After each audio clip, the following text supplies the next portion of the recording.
The shovel bites the frozen ground with a hollow thump that dies instantly in the whipping snow. It's the kind of sound that doesn't belong out here, in the dead of a Montana night, on a mountainside that God himself seems to have forgotten. Solomon Hayes pauses, his breath a thick cloud of steam that the blizzard snatches away. He leans on the shovel handle, the rough wood a familiar pain against his calloused hands. The wind howls, a screaming, wounded thing that tears at his coat and tries to claw the hat from his head. He should be cold. He should be tired. His muscles are burning, screaming with a fire that should have him laid out flat. But he can't stop. Not now. He forces himself back to the work, digging with a rhythm born of pure desperation. Thump. Scrape. Thump. Each impact sends a jolt up his arms, a welcome agony. It's a distraction, you see, a physical pain to drown out the other kind. The kind that lives in his head, the kind he spent 5 long years trying to bury right here, on this very spot. The hole gets deeper, the blizzard gets meaner. The world is nothing but swirling white and the sound of his own ragged breathing. He's digging up a grave, but not one you'd find in any churchyard. This one is his own. And then it happens. The shovel hits something that isn't rock, that isn't frozen earth. It's a dull wooden knock that echoes in the pit of his stomach. He drops the shovel instantly, falling to his knees in the snow. He claws at the dirt with his gloved hands, frantic, brushing away the frozen soil until the shape becomes clear. A small wooden chest. For a second, he just kneels there, the snow piling up on his broad shoulders. He knows this chest. He knows its weight, its grain, the way the latch clicks shut. The past isn't just knocking on his door. He's just dug it up from its grave. With a breath that feels like swallowing glass, Solomon reaches down and unlatches the chest. There's no body inside. No bones, no gold. Just the ghosts of a life he tried to leave behind. A leather-bound medical journal, its pages warped by time and moisture. A tarnished stethoscope, a set of surgical tools wrapped in oilcloth, still sharp, still ready. And at the bottom, the thing he came for. A small amber bottle filled with a cloudy liquid. He holds it up, the faint moonlight catching in the glass. 5 years. 5 years since he mixed this tincture with his own hands. 5 years since it failed to save the only 2 people who mattered in the world. 5 years of shame. 5 years of exile. He shoves the bottle deep into his coat pocket, puts the other items back in the chest, and starts refilling the hole. Some ghosts, it seems, you can't keep buried. The journey down the mountain is a nightmare. The blizzard is a white wall of fury, but Solomon knows every rock, every treacherous drop. He's walked this path in his mind 1,000 times. The cabin that's been his prison for half a decade vanishes behind him. He's heading for the valley, for the small town of Willow Creek. He almost never goes to town, once every few months for flour and salt, things he can't grow or hunt. The folks there have learned to leave him alone, the mountain man with the haunted eyes. They don't remember he was once Dr. Solomon Hayes, the finest physician in the territory, or maybe they just don't want to. But this time, he isn't going for supplies. He's going because of the pain in his chest, a tightening grip that's been getting worse for weeks. The medicine in his pocket won't cure it, but it might buy him time. Time for what, he doesn't know. Maybe just time to die somewhere other than that lonely cabin. Maybe that's the ending he deserves. A doctor who couldn't heal anyone, least of all himself. As dawn breaks, the storm finally starts to let up. He pulls his hat down low, trying to hide his face as he reaches the edge of town. Main Street is usually dead this early, especially after a storm. But today is different. There's a crowd. People are gathered outside the church, their voices a low buzz of whispers and angry muttering. Something is wrong. Curiosity, a feeling he thought he'd lost, pulls him closer. He stays in the shadows, moving between the buildings like a ghost. And that's when he sees her. She's sitting alone on the church steps, a bride. Her white dress is spattered with mud at the hem. Her veil is crooked, torn. She's clutching her belly, a round, pregnant swell that the dress can't hide. Her shoulders are shaking, but she isn't making a sound. The wedding guests are leaving, turning their backs on her, abandoning her like a dirty secret. Solomon freezes. He knows her, Rebecca Winters. She was a nurse at his hospital, barely 20 years old back then, with a kind heart and a quick mind. One of the few who treated him with a shred of decency before the end. Now here she is, abandoned, pregnant, the target of every hateful stare and vicious whisper in town. He should just walk away, turn around, go back to his mountain, and let the medicine in his pocket do its slow work. This isn't his business. Getting involved is the last thing he needs. But then he sees it. An old woman, someone he recognizes from the church choir, walks right up to the steps, looks Rebecca in the eye, and spits on the ground at her feet before hurrying away. And in that moment, something inside Solomon, something he thought had died 5 years ago, cracks open. Before he can think, before he can stop himself, he's walking toward the church.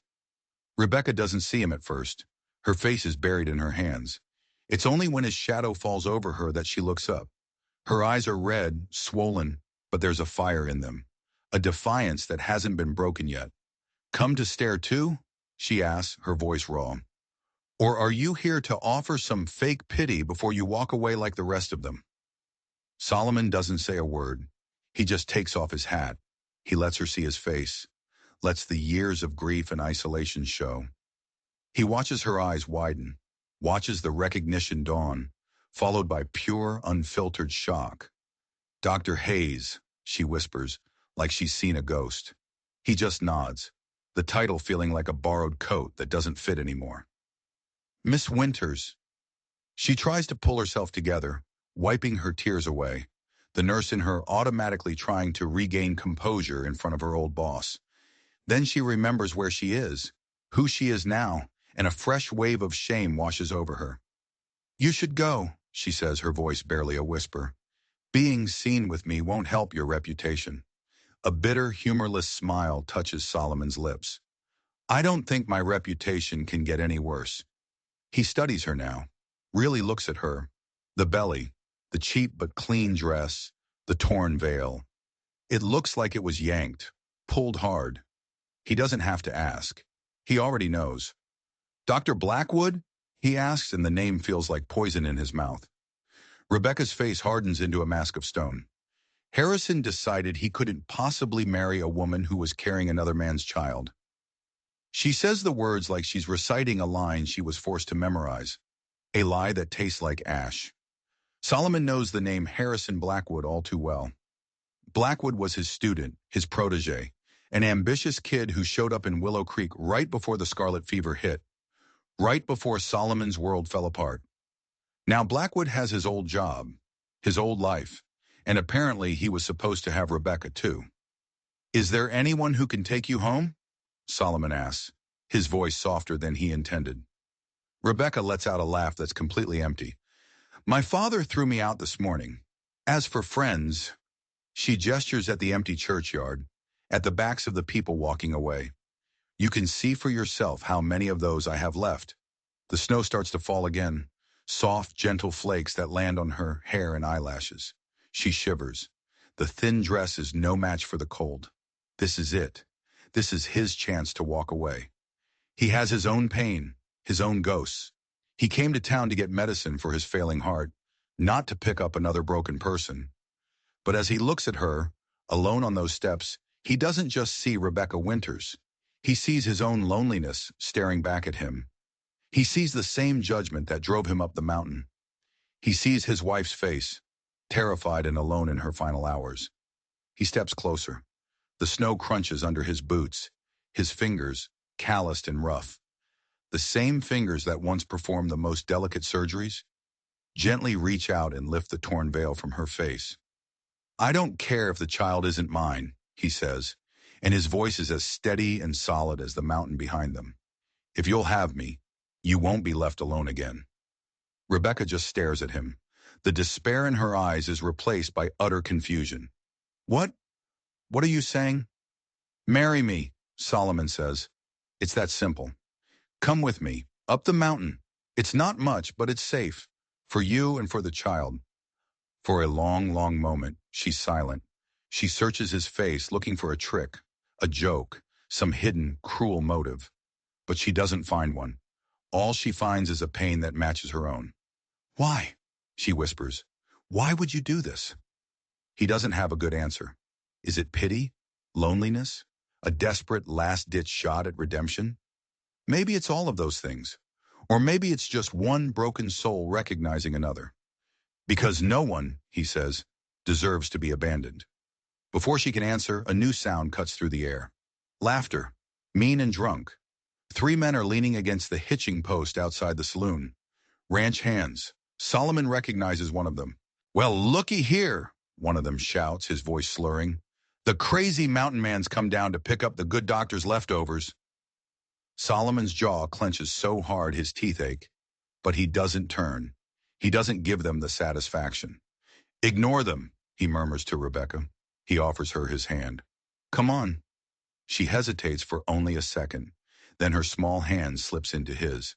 He helps her to her feet, and together they turn their backs on the empty yard and the laughing men and walk back into the empty church.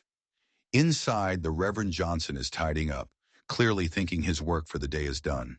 He looks up, his eyes widening in surprise as Solomon and Rebecca walk straight to the altar.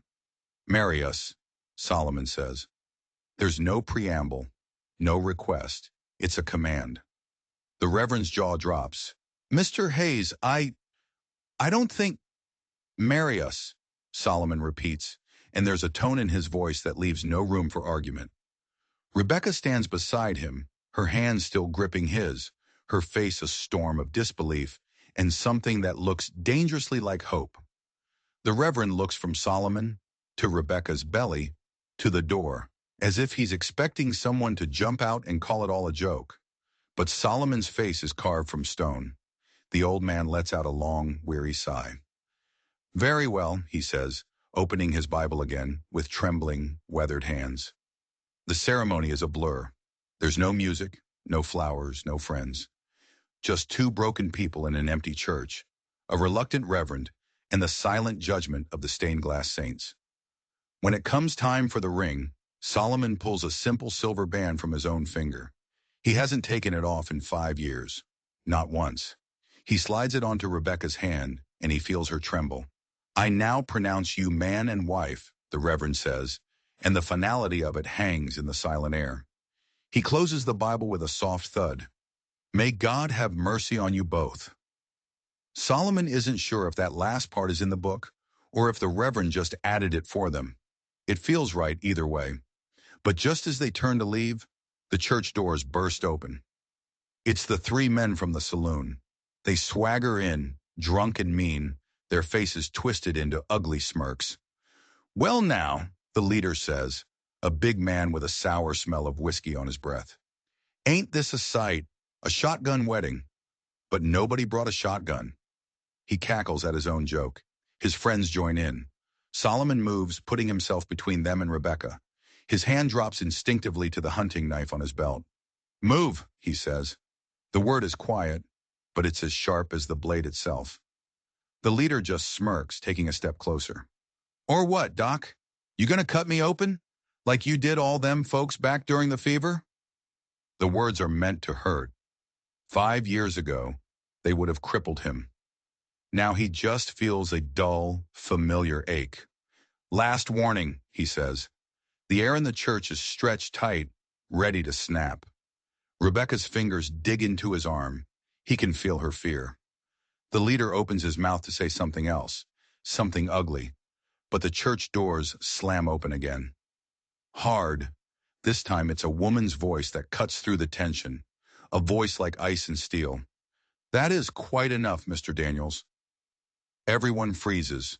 In the doorway stands Catherine Holloway. She's dressed in expensive black mourning clothes, even though her husband has been dead for 3 years. Her silver hair is pulled back so tight it looks painful, and her sharp gray eyes miss nothing. She's holding a cane, but the way she holds it, it looks more like a weapon. The three men shrink under her gaze. Catherine Holloway is the richest widow in the county. She owns half the businesses in Willow Creek. You don't get on her bad side. Mrs. Holloway, the leader mutters, touching his hat out of habit, we were just having a little fun. Your idea of fun has always been a disappointment, Mr. Daniels, she says, her voice dripping with contempt. Now get out of this church before I decide not to renew the lease on that little shack you call a home. The threat works instantly. The men back away, shooting hateful looks at Solomon and Rebecca, but they're not about to cross the most powerful woman in town. This ain't over, mountain man, the leader growls as he stumbles out the door. When they're gone, Catherine turns her cold, assessing gaze on Solomon and Rebecca. Her eyes linger on Rebecca's pregnant belly, then on Solomon's hand, which is still resting on the hilt of his knife. Well, she says, and the word hangs in the air. This is a most unexpected development. Solomon just nods. His history with Catherine Holloway is complicated. She was the director of the hospital, his boss. She was also the one who signed the paper that took away his medical license, the one who sealed his fate. But the truth of what happened between them is buried deeper than anyone in this town knows. Mrs. Hayes, Catherine says, and she puts a little extra emphasis on the new name. I suppose congratulations are in order. Rebecca straightens up, her hand moving to protect her belly. Thank you, Mrs. Holloway. Catherine taps her cane on the stone floor. Once. You'll need a place to stay tonight. The mountain is no place for a woman in your delicate condition. It's an offer, but it sounds like an order. Before Solomon can refuse, Rebecca speaks up. Thank you, but we'll be fine. My husband knows the mountain better than anyone. The word husband sounds strange on her lips, but she says it with a strength that surprises Solomon. Catherine raises a perfectly sculpted eyebrow. As you wish. She opens her purse and takes out a small sealed envelope. She hands it to Rebecca. A wedding gift. Rebecca takes it, but doesn't open it. Dr. Blackwood will not be pleased about this, Catherine says, her sharp eyes flicking to Solomon. He is not a man who likes to lose. Rebecca isn't a piece of property, Solomon says, his voice low and hard. A faint, almost invisible smile touches Catherine's lips. Indeed, but I'm not sure our good doctor understands that. She turns to leave, then pauses in the doorway. She looks back at them, and for a second, Solomon thinks he sees something like pity in her eyes. Or maybe it's a warning. Be careful, she says, both of you. Some wounds never heal, and some men never forgive. With that, she sweeps out of the church, leaving behind the faint smell of lavender and a heavy, unsettling sense of dread. The journey up the mountain is brutal. It's hard enough on his own, but with a pregnant woman who just endured the worst day of her life, it's a slow, agonizing crawl. They'd made a quick, secret stop at Rebecca's old boarding house to grab her things, a small bag of clothes and books. Now, as the path gets steeper, Solomon finds himself watching her every step. She hasn't complained. Not once. She's wearing a simple wool dress now, not the wedding gown, but her coat is thin and her boots are made for town streets, not icy mountain trails.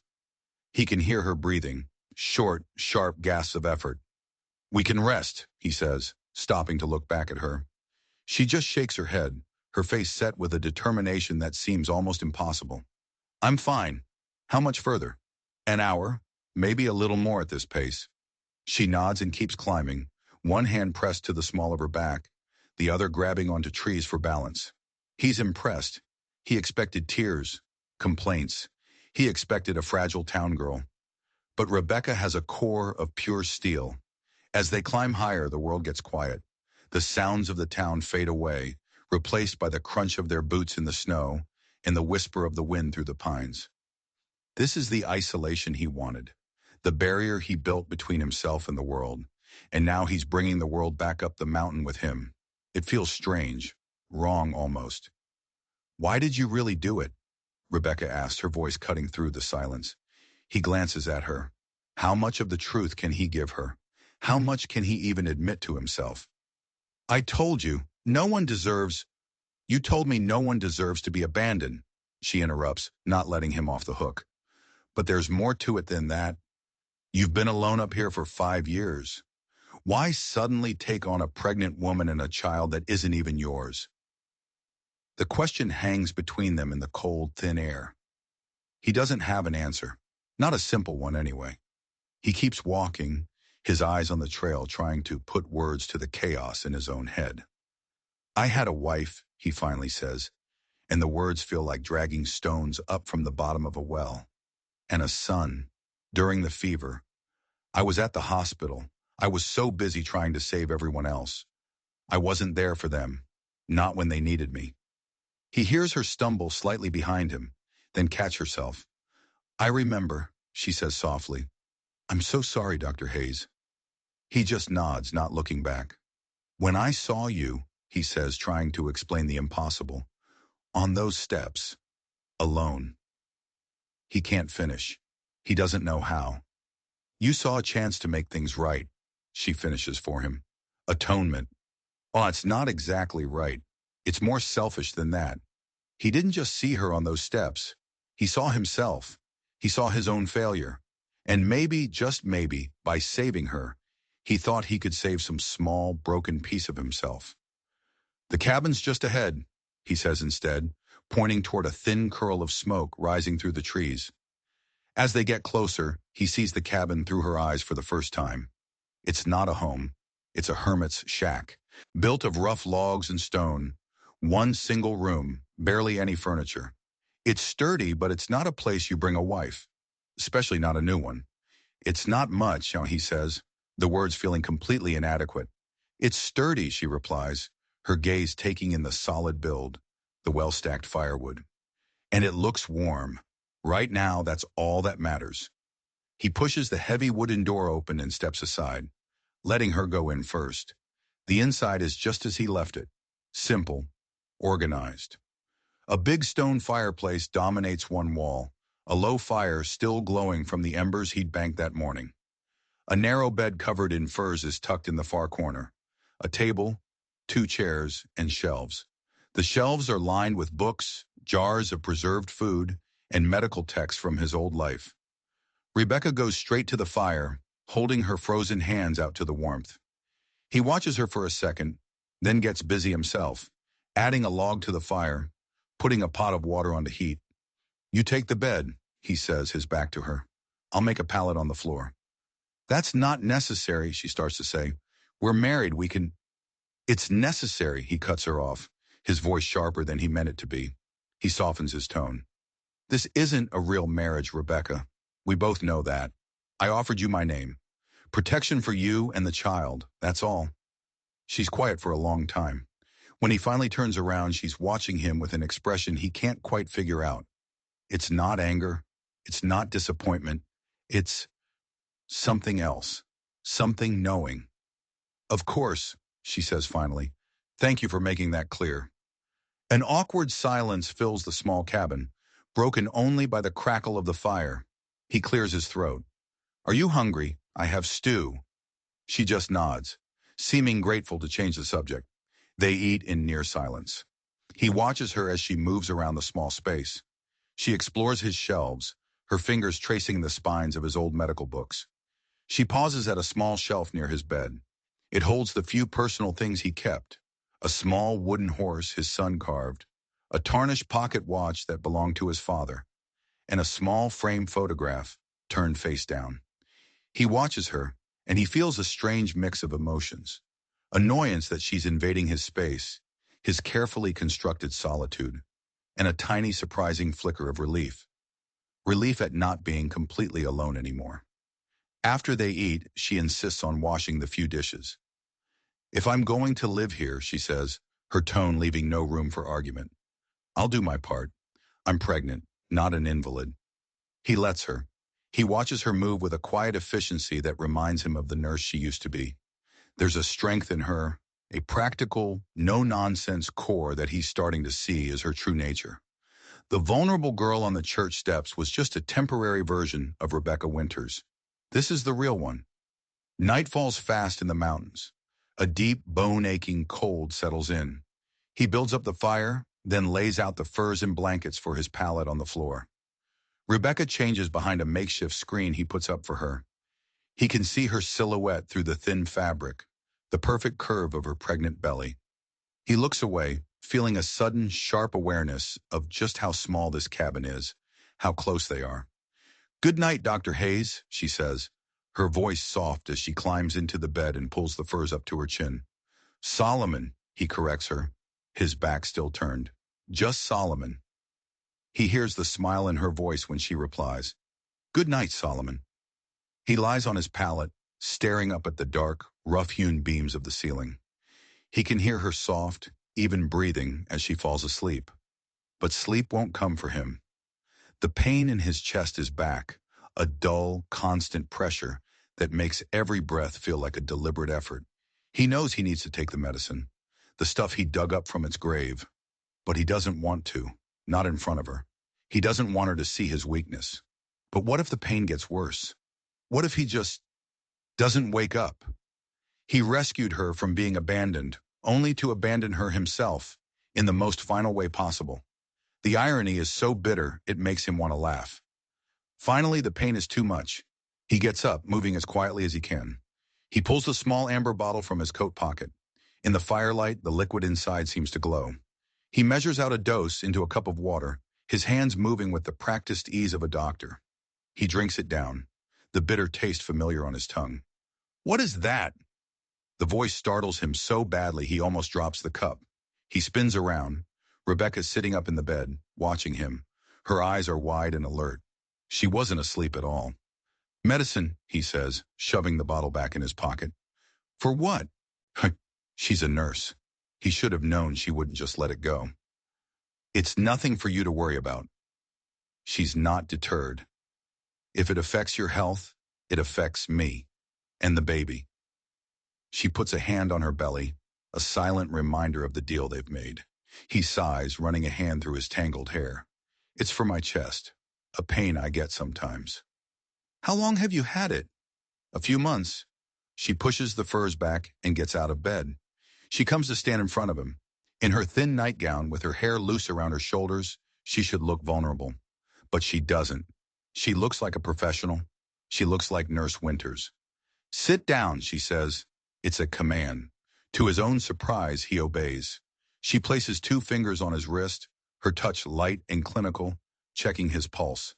It's been so long since anyone touched him. So long.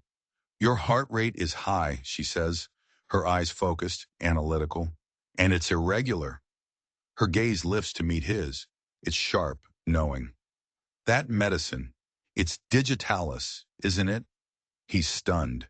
She recognized it just from his symptoms. He nods. Her professional mask slips, just for a second.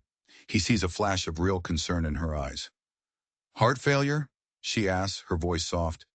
"The early stages," he admits. It's not immediate." Her eyes narrow. She's weighing his words, deciding if he's telling her the whole truth. "Where did you get the bottle? You didn't buy it in town." He hesitates, then decides there's no point in lying to a woman this perceptive. "I made it.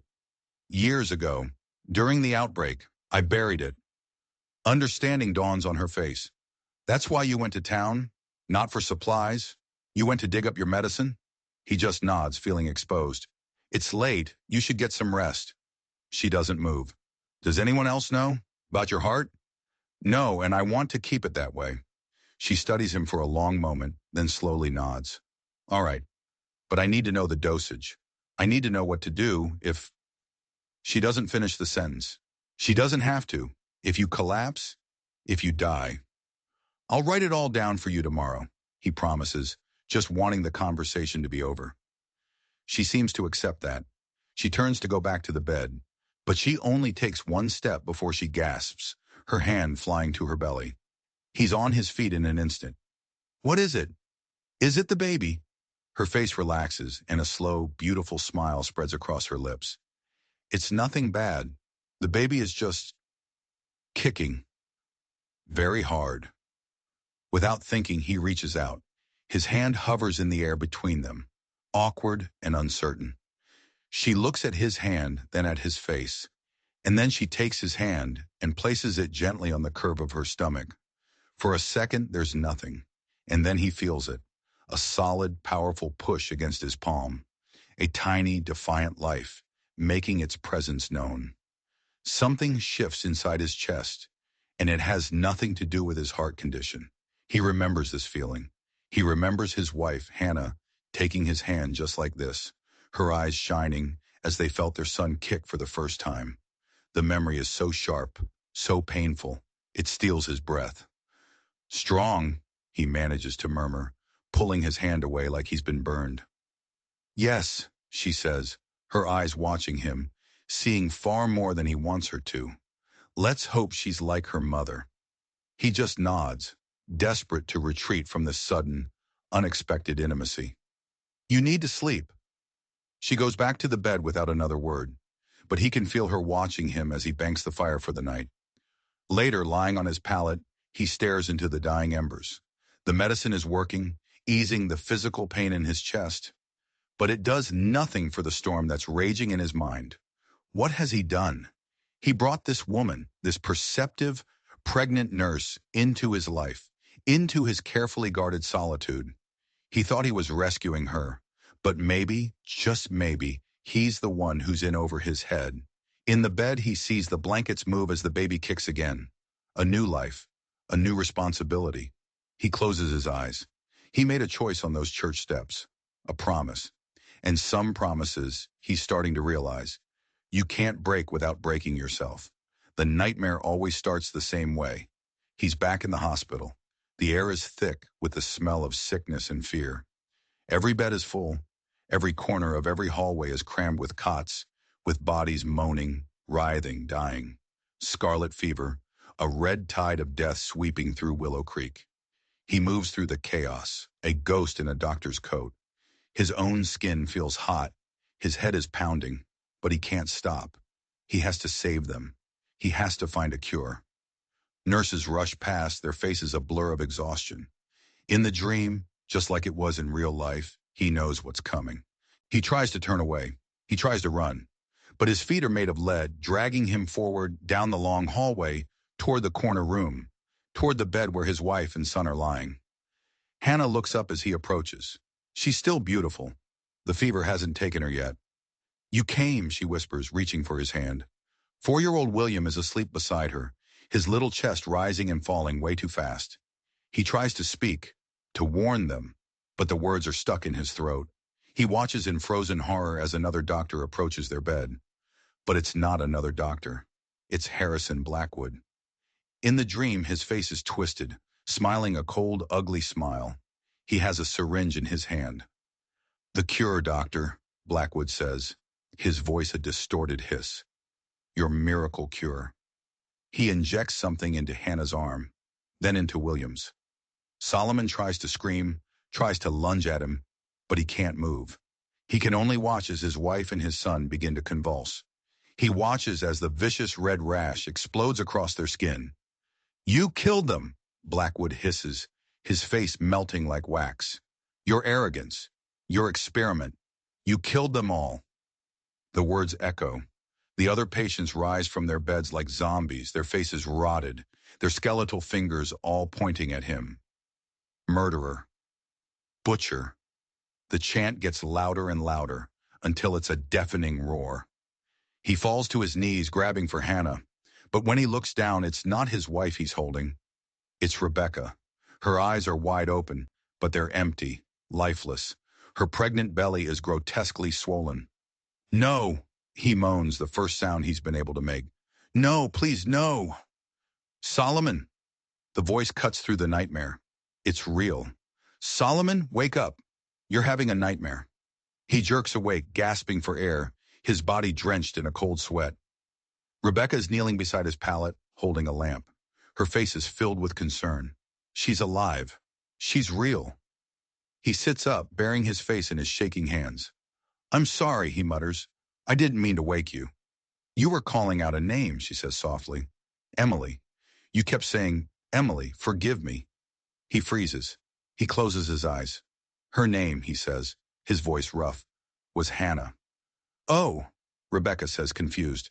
I'm sorry, It doesn't matter. He gets up, needing air, needing space.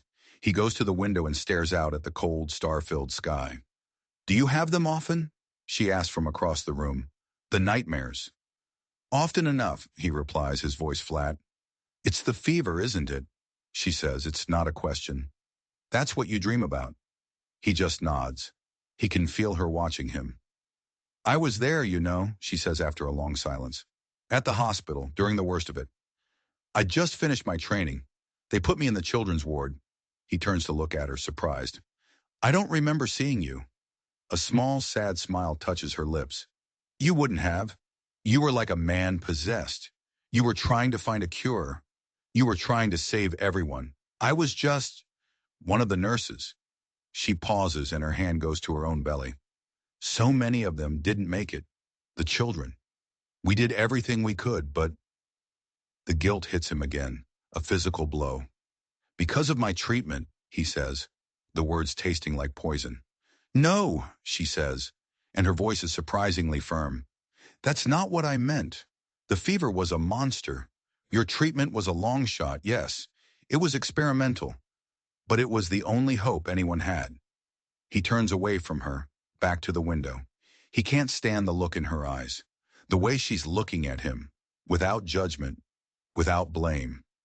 She doesn't understand. You should go back to bed, he says. She hesitates, then nods. All right, but Solomon, he glances back at her. You weren't the monster they all said you were. Some of us knew that, even back then.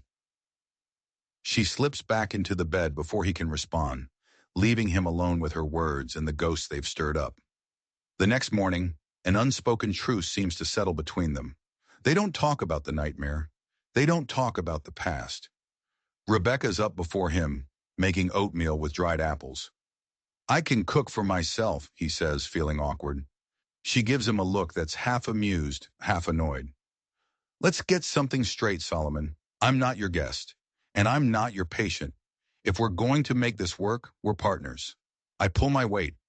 Her directness surprises him, but he finds he doesn't mind it. He just nods. All right, partners. Over the next few weeks, a strange routine begins to form. He shows her how to check the trap lines, how to split wood, which plants in the forest are good for medicine, and which will kill you. She, in turn, brings a sense of order to his chaotic cabin. She organizes his supplies, mends his torn clothes, and somehow, without him even noticing how, turns the small, lonely space into something that feels a little bit like a home. She's a natural on the mountain. She's not afraid of the hard work, not afraid of the silence. She's tough, resilient, and he finds himself watching her, respecting her. He even starts to like having her around. One afternoon, he comes back from a hunt to find her in the corner of the cabin, going through a trunk he keeps under his bed. A trunk he always keeps locked. He freezes in the doorway. What are you doing? He asks, his voice dangerously quiet. She looks up, and for a second, she looks guilty. But then her expression hardens. On the floor beside her is his old medical journal. Open. I needed to understand, she says, her voice calm, your heart condition. You're not taking the right dose of digitalis. You're undertreating it. He stalks into the cabin, his anger a cold, hard knot in his stomach. You went through my private things. The key was in your coat pocket, she says, completely unashamed. And I did it because you won't be honest with me about your health. My health is my business, he snarls. Not anymore. She shoots back, getting to her feet, her pregnant belly making the movement a little awkward. The day you put that ring on my finger, you made it my business. You're dying, Solomon, slowly, but you're dying. Your own journal says you have maybe 6 months, a year at best. The words hang in the air between them. Cold, brutal, true. And what about the baby? She presses on, her hand on her stomach. What happens to us when you're gone? Alone on this mountain? The question hits him right where it hurts the most. It's the same question he's been asking himself every single night. You'll manage, he says, his voice rough. She lets out a sharp, bitter laugh. Manage? With a newborn baby? In the middle of winter? This isn't about me, Solomon. This is about you. You've given up. You're punishing yourself for what happened 5 years ago. You think you deserve to die. You don't know anything about me, he says, turning away from her, from the truth in her eyes. I know enough, she says, her voice suddenly softer. I know you were a good doctor, a brilliant one. I know you tried to save people when everyone else was running scared. And I know that whatever happened with that treatment, you've carried the guilt for long enough. He stares into the fire, the memories washing over him. 47 people. 47 people died after he gave them his cure, including Hannah, including William. My arrogance killed them, he says, his voice barely a whisper. The fever killed them, she corrects him gently. You tried to save them. He just shakes his head. She wasn't there. She didn't see their faces. I was there, she says, and there's a new sharp edge to her voice. I was in the children's ward, remember? I held those kids in my arms as they died. I watched them slip away, and there was nothing I could do. Her voice breaks. At least you tried to do something. The rest of us, we just watched. He finally turns to look at her. Her eyes are shining with unshed tears, but her chin is up. She's not just some girl he rescued. She's a survivor, just like him. She carries her own ghosts. I don't want your pity, Solomon, she says, her voice fierce. I want you to fight. If not for yourself, then for us. She gestures to her belly. This baby's going to need a father. The word hangs in the air between them. Father? He's never let himself think that word. He's kept his distance. From her, from the baby. It was safer that way. Before he can answer, there's a loud, sharp knock on the cabin door. They both freeze. In 5 years, no one has ever come knocking on his door. He grabs his rifle from its rack by the fireplace. Stay back, he mouths to Rebecca. Another knock, harder this time. He moves to the side of the door, the heavy rifle feeling comfortable in his hands. Who is it? He calls out. A woman's voice replies, crisp and clear even through the thick wood. It's Catherine Holloway, Dr. Hayes. I'm alone, and I have news you're going to want to hear. Solomon and Rebecca exchange a look. What in God's name is Catherine Holloway doing here? He slowly unbolts the door, keeping the rifle ready. She's standing on his porch, looking as perfectly put together as she always does, as if she just stepped out of a fancy carriage instead of trekking up a mountain trail. Her sharp eyes take in the scene, the rifle in his hands, Rebecca standing in the corner, the open trunk on the floor. It seems I've interrupted something, she says dryly. What do you want, Catherine? He asks, getting straight to the point. Her expression turns serious. Harrison Blackwood is coming for you, she says, no preamble. He's gathered a posse. He's telling everyone in town that you kidnapped Miss Winters, that you forced her to marry you, and he's telling them that the baby she's carrying is his. Rebecca lets out a small gasp. That's a lie. A lie that people are happy to believe, Catherine says. He's painting himself as the hero, coming to rescue his beloved from the crazy mountain man. Her lip curls in distaste. He's planning to be here in 2 days, maybe 3. Solomon feels the floor drop out from under him. Why are you telling me this? Why are you helping us? Catherine looks at him, and for the first time, he sees something other than ice in her eyes. He sees guilt.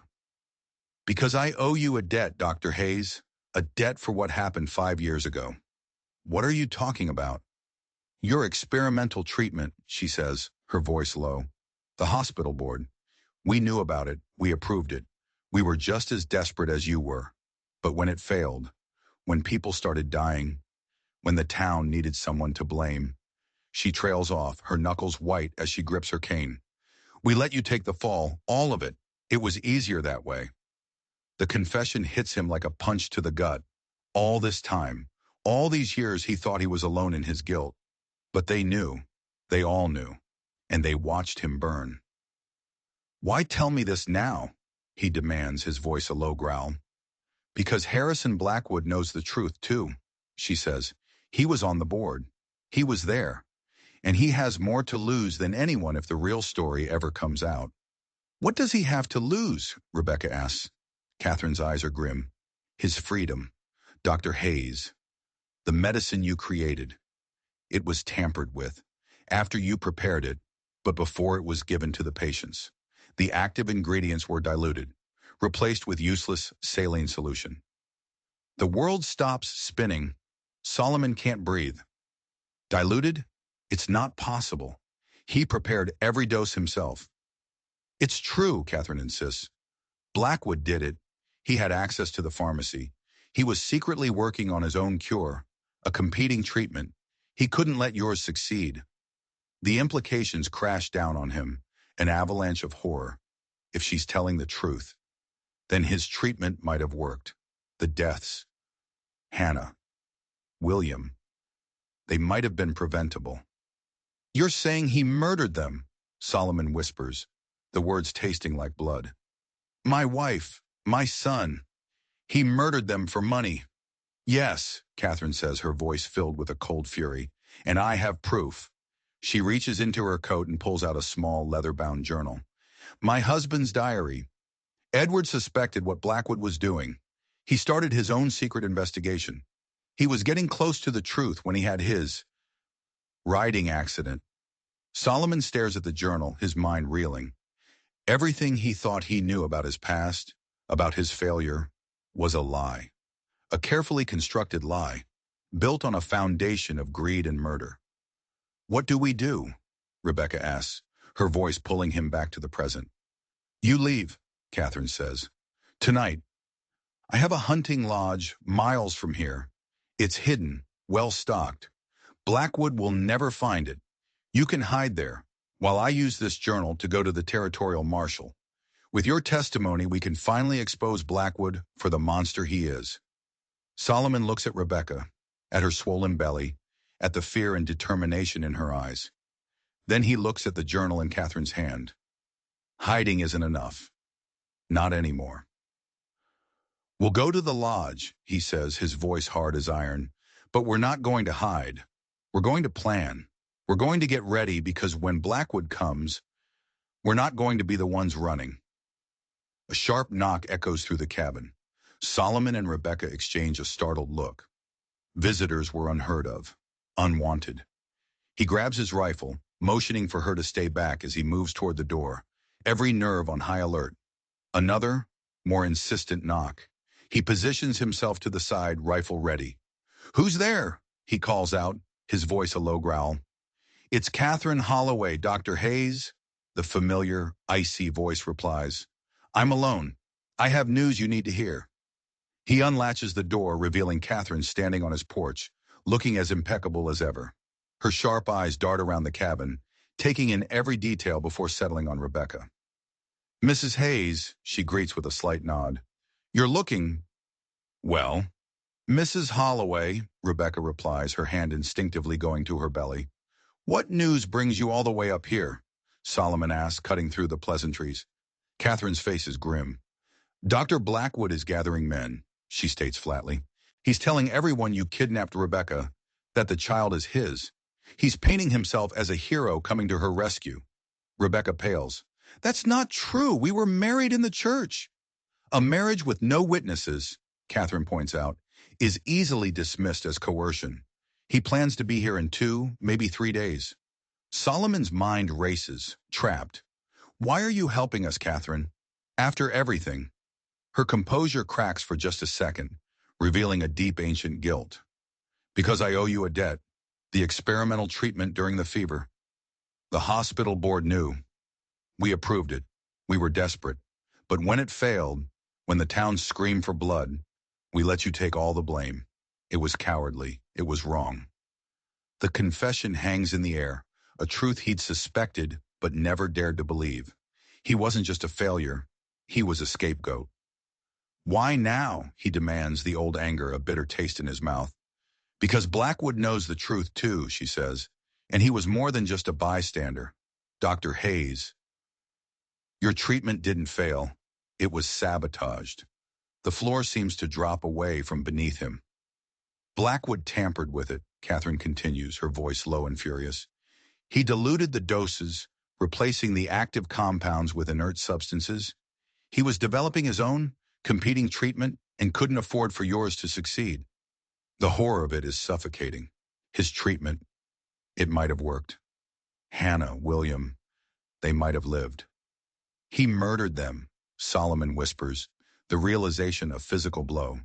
For profit. Yes, Catherine confirms, and I can prove it. She pulls a small leather journal from her coat. My husband Edward's diary. He suspected Blackwood and was investigating him privately before his Accident. The pieces of the puzzle are slamming into place, forming a picture more monstrous than he could have ever imagined. Blackwood hadn't just ruined his career. He destroyed his entire world. He's still doing it, Catherine adds, her eyes like chips of ice. Selling diluted, fraudulent medicines to the miners and homesteaders, getting rich while they die from treatable illnesses. The doctor in Solomon, long buried under layers of guilt, roars back to life. This isn't just about his past anymore. It's about the present. It's about stopping a monster. We'll go to your lodge, Solomon says, his decision made in an instant, but not to hide, to prepare.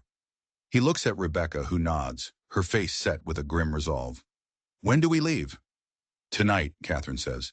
Pack only what's necessary. I'll be back at dusk with a wagon. As evening falls, Solomon is packing a bag when he notices Rebecca leaning heavily against the table, her face pale, her breath coming in short gasps. Are you in pain? He asks, his medical instincts taking over. She tries to smile, but it's a weak grimace. Just cramps.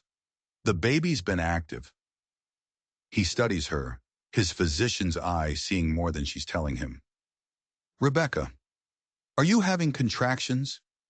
She hesitates, then nods. Small ones, irregular. They started a few hours ago. His blood runs cold. The timing is a catastrophe. We can't go. The journey could induce full labor. We have to go, she insists, her voice tight with fear. I won't let him get his hands on my child, Solomon. I can't. He examines her quickly. The contractions are mild for now. It's a terrible risk, but she's right.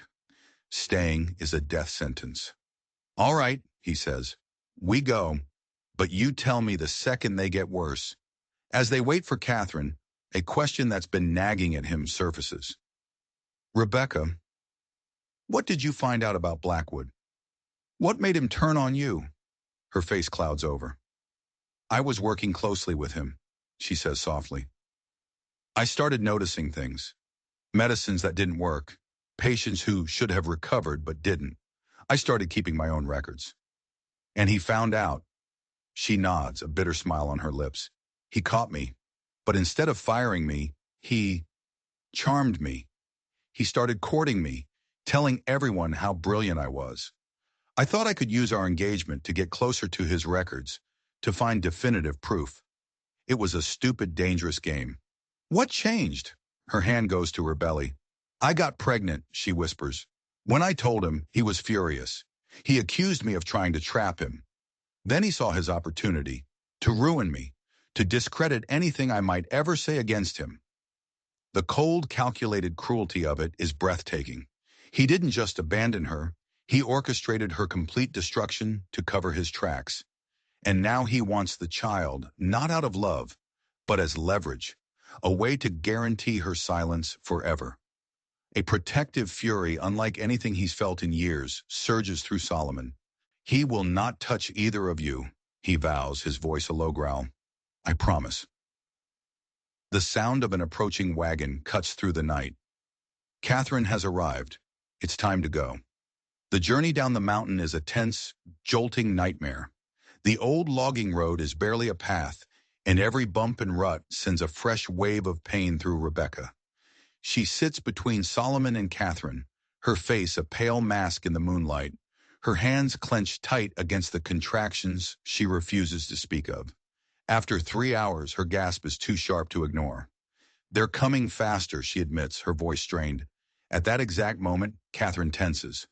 Hoof beats, she hisses. Behind us, gaining fast. It's Blackwood. He came sooner than they expected. Solomon grabs his rifle. There are at least 4, maybe 5 riders. They can't outrun them in the wagon. Not on this terrain. Stop the wagon, he commands. Solomon, no! Rebecca cries, grabbing his arm. I'll lead them off, he says, his mind already working. They want me, not you. I'll draw them away. You get to the lodge. It's too risky, Catherine argues. There's no time. The riders are getting closer, their shouts carrying on the cold night air.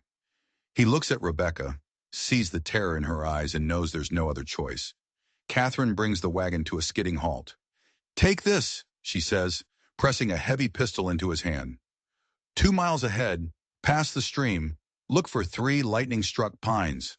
The lodge is on the left fork. He squeezes Rebecca's hand. Be safe, he murmurs, then vaults over the side of the wagon and melts into the dark woods just as the first of Blackwood's men round the bend. He moves through the forest, a ghost in the trees, deliberately making just enough noise to be noticed. The riders pull up, confused. Someone's in the woods, one of them yells. It works. The leader splits his men. 2 of you, after the wagon. The rest of you, with me. Find him. 3 riders peel off into the forest, hunting him. Solomon curses under his breath. He'd hoped to draw them all, but splitting the party is better than nothing. He now has a singular, desperate goal. Lead these men on a wild goose chase, as far away from the lodge as possible, and pray that Catherine and Rebecca make it to safety. He can hear them crashing through the underbrush behind him, their calls echoing in the night. He is outnumbered, on foot, and armed with only a pistol against 3 rifles. But the mountain is his home. He knows its secrets, its shadows, and tonight he will use every single one of them to protect the only thing he has left to live for. The hunt has begun. Solomon flits through the frozen woods like a phantom. He knows this terrain better than the men hunting him, using the darkness and dense forest as his allies. He doubles back, circles around, leading them deeper and deeper into the wilderness, away from the path to the lodge. He finds his chance behind a thicket of fallen logs. The first rider comes into view, moving carelessly, confident. Solomon rises from the shadows, a blur of motion. The butt of the pistol connects with the base of the man's skull. He goes down without a sound. Solomon binds and gags him, then disappears back into the night. 1 down. The second man is younger, more cautious. He senses Solomon's approach and spins, firing his rifle. The shot splinters the tree bark inches from Solomon's face. The hunter shouts, alerting the third man. The element of a surprise is gone. This isn't your fight, Solomon calls out from behind the tree. Blackwood is lying to you, says the man who kidnapped a pregnant woman. The young tracker, Davis, shouts back. He's the father, Solomon yells. He abandoned her. He's selling fake medicine that's killing people. There's a moment of hesitation, a flicker of doubt. But then the third man, Jenkins, appears. Enough talk, he snarls. Shoot him. Solomon knows he's out of time. He steps out from behind the tree, hands raised, the pistol still in his grip. As he slowly bends to put the weapon down, a shot rings out, not from the trackers, but from the darkness behind them. Jenkins screams, clutching a bloody shoulder. Davis whirls in confusion. In that split second, Solomon lunges, tackling Davis to the ground. They grapple for the rifle. Another shot cracks the air, and Jenkins goes down, a bullet in his leg.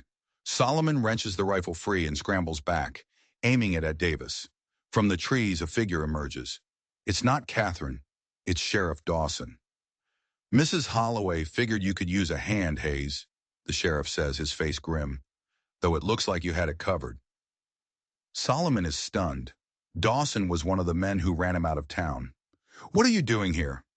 Saving my own conscience, Dawson says gruffly. Holloway showed me her husband's journal. I've been suspicious of Blackwood for months, miners dying when they shouldn't be. Now I know why. We need to get to the lodge. The other 2 riders have rejoined Blackwood. They'll be heading there now. Rebecca, Solomon breathes, his heart seizing with fear. Is she? She's in labor, Dawson confirms. Let's ride. They race through the forest, the wind and snow whipping at their faces. As they crest a ridge, Solomon sees it, the warm, inviting light of the lodge below, and tethered outside 4 horses that don't belong there. Blackwood found them. They creep toward the lodge, taking cover behind a woodpile. Through the window, Solomon can see shadows moving. Then he hears it, a woman's cry of pain, quickly muffled. Rebecca. That's suicide, Dawson hisses as Solomon stands up, pistol in hand. He wants me alive, Solomon says, his voice deadly calm. He'll want me to watch. He steps out into the clearing and walks toward the door, his heart pounding a frantic rhythm against his ribs. The door flies open. Harrison Blackwood stands there, silhouetted against the light, a rifle in his hands. Come to play the hero, Hayes, Blackwood sneers. Let me in, Blackwood, Solomon says. It's over. He steps inside and the scene burns itself into his brain. Rebecca is on the bed, her face contorted in agony, her wrists tied to the headboard. Catherine stands beside her, a bleeding gash on her forehead, her own hands bound. 3 of Blackwood's men are positioned around the room, armed and watching. Solomon, Rebecca gasps as another contraction rips through her. She needs help, Solomon says, his voice shaking with a rage so cold it feels like ice water in his veins. Whatever you want with me, let me help her. Blackwood hesitates, the doctor in him warring with the monster. Rebecca cries out again, a desperate plea. Please, Solomon, help me. Blackwood relents. Go on then, doctor. Save your precious wife. Solomon rushes to her side. The baby's breech, she whispers, her eyes wild with pain and fear. It's turned wrong. He knows what he has to do. It will be excruciating for her and incredibly risky, but it's their only chance. I have to try to turn it, he says. She just nods, her trust in him absolute. He works quickly, his hands gentle but firm, ignoring the armed men watching his every move. He ignores Blackwood's cold, clinical gaze. The world narrows to just him and Rebecca, a desperate battle for 2 lives in the middle of a literal and figurative storm. After an eternity, he feels the baby shift. It's time, he tells her. Push, Rebecca, push. She bears down with a strength he didn't know she possessed. With one final agonizing cry, the baby slides into his waiting hands. Tiny, blue, silent. His heart stops. He works frantically, clearing the infant's airway, rubbing its small back. Nothing. Seconds stretch into an eternity. Come on, little one. Breathe. Just breathe. Then a weak, sputtering cry fills the room. A tiny gasp for life. Color rushes into the baby's skin. A girl, Solomon announces, his voice thick with emotion he can't name. You have a daughter. He lays the newborn in Rebecca's arms. Tears of joy and relief stream down her face. But the beautiful moment is shattered by Blackwood's voice. Touching. Now that the theatrics are over, we can get back to business. He gestures to his men. We leave in the morning. Hayes will face trial for his crimes. As for the rest of you, his smile is a chilling promise of what will happen on the trail back to town. She needs a name, Solomon whispers to Rebecca, buying them time, his mind racing. Rebecca looks down at the tiny, perfect face in her arms, then back at him, her eyes shining. Hope, she whispers. Her name is Hope. Hope. The word ignites something in Solomon, a desperate final plan. He looks at the baby, then back at Blackwood. She's struggling to breathe, he lies, his voice filled with false urgency. The air in here is too smoky. Open the door, just for a second. Blackwood hesitates, then nods to one of his men. The guard unbars the door and cracks it open. In that instant, a single gunshot explodes from the darkness outside. The guard spins backward. The door flies open, and Sheriff Dawson is there, his rifle already swinging toward the next man. Chaos erupts. Solomon throws himself over Rebecca and Hope, shielding them with his body. Gunfire thunders in the small cabin. Catherine, her hands still tied, manages to knock over a lamp, plunging the room into shadow and confusion. Through the smoke, Solomon sees Blackwood making a break for the door. Without a second thought, Solomon grabs a knife from a fallen guard and sprints after him, out into the raging blizzard. He tackles Blackwood in the deep snow. They roll and grapple. 2 men locked in a primal fight for survival. Blackwood is younger, stronger, but Solomon is fueled by 5 years of rage and grief. You'll hang for this, Hayes, Blackwood snarls, his face inches from Solomon's. My name doesn't matter anymore, Solomon gasps, forcing the knife to Blackwood's throat. Only the truth does. He looks into the eyes of the man who destroyed his life, and he makes a choice. He slams the knife into the snow, inches from Blackwood's head. I'm not you, he growls. You'll face justice. The right way. You have no proof. Blackwood laughs, a desperate, broken sound. He has me. A new figure emerges from the swirling snow. It's Davis, the young tracker. I heard everything, Blackwood, he says, his voice shaking but firm. My father was one of the miners who died from your medicine. I took this job to prove it, and now I have. The fight goes out of Blackwood. Defeated, he is dragged back into the lodge where Dawson has secured the other men. The siege is over. As the blizzard finally begins to calm, Solomon kneels by the bed. Rebecca is exhausted but safe, with baby Hope sleeping peacefully in her arms. I thought I'd lost you, she whispers, her free hand finding his. We saved each other, he says. And in that moment, he knows it's the truest thing he's ever said. Spring arrives, and with it, a new beginning. Harrison Blackwood is convicted, his web of lies and murder exposed for all to see. Solomon's name is cleared, his medical license restored. The town that once scorned him now offers him a position at a new clinic, working alongside Rebecca. One evening, they stand on the porch of the mountain cabin, watching the sunset paint the sky. Hope, now a healthy, thriving infant, sleeps inside. The mountain is no longer a prison for Solomon. It's a sanctuary, a place of healing. Are you ready for this? Rebecca asks, leaning her head on his shoulder. To go back? To be Dr. Hayes again? He looks down at her, at the woman who walked through fire and saved him from his own ghosts, and then thinks of the child inside who carries the name Hope. I think, he says, his voice filled with a peace he thought he'd never feel again, that healing others is the only way to truly heal ourselves. They are not just survivors. They are a family, forged in a blizzard, bound by a promise, and built on the simple, powerful truth that no one deserves to be abandoned. And as the first stars begin to appear in the vast Montana sky, Solomon Hayes, the mountain man, the disgraced doctor, the father, finally feels like he is home. And that's the incredible, twisted story of the mountain man's promise. If this story kept you on the edge of your seat and you want more tales of justice, survival, and the dark secrets people keep, then do me a favor. Hit that like button and make sure you subscribe and turn on notifications so you don't miss a single story. Let me know in the comments below what part of this story shocked you the most. Thanks for watching, and I'll see you in the next one.